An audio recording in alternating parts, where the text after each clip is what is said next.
In today's edition, I'm going to share some stories from my time working as mall security. As much as I hate the term rent-a-cop, it basically is that. You're like a discount cop. It's less stressful and not nearly as life-threatening as real police work. Most people just think you're a pest, but there is some amount of necessity for every job out there, so I did my best not to take it to heart. The first story is a classic, a fight in the food court.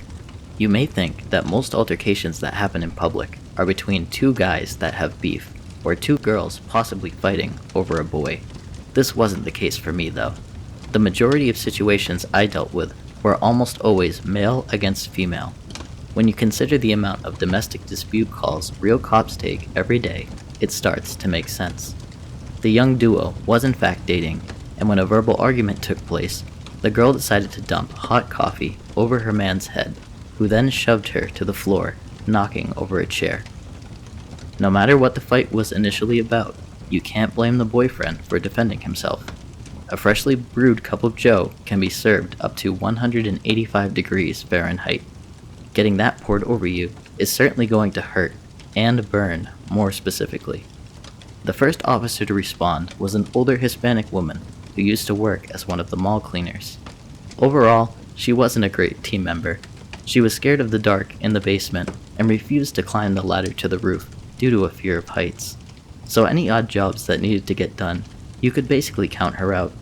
However, her motherly instincts may have taken over on this occasion, due to the age of the individuals. She courageously marched up and separated them right away. They were okay. When we went there to get more information, the girl was adamant that she would be pressing charges and that her stepfather was in the state police and he could help with that. Now, I'm no ethics professor, but I think it's safe to say that this girl was a privileged brat. This next story is about a medical incident that I saw coming. There had been a recently implemented store with a concept that just spelled trouble. Management wanted to bring in some more entertainment to the property. Their fun solution was big inflatable balls. They were transparent, and you would step into them and run full force into one another. I personally can't think of a better way to get exercise.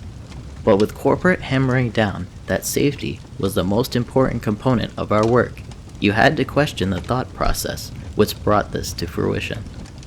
Sure enough, we get a panicked employee on the phone, saying that a man had just collapsed. Upon my arrival, he regained consciousness, but was still groggy and worse for wear. As a rookie, I assumed the worst, and was thinking head trauma.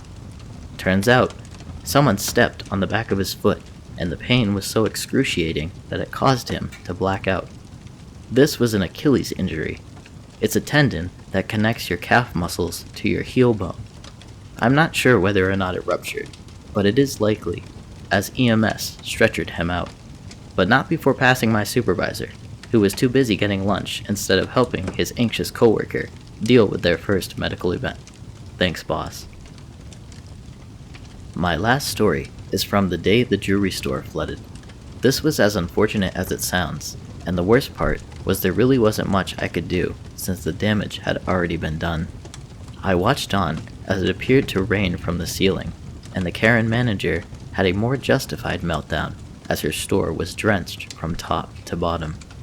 Huge water bubbles formed on the ceiling tiles and would send them crashing down from the weight. The one thing I was able to deduce was where the water was coming from, and it wasn't from a burst pipe, which would have been the logical answer. Instead, I discovered that the perfume store, which had been upstairs above the jewelers, had a lake forming in their back room. There was an employee bathroom back there with a toilet that had overflowed so much that water had spilled across the entire floor and was effectively draining onto the heads of their poor neighbors. The employee denied even knowing about it, which left me dumbfounded. Surely she was lying, because it would be worrisome to be in the presence of someone so painfully oblivious. Many calls to the maintenance man later, and hours of mall staff vacuuming water from the carpets, the ordeal was finally over. As they were paying for a lease, you would think that their ceiling would be replaced, but many of the tiles were still waterlogged brown stain color until the day I left.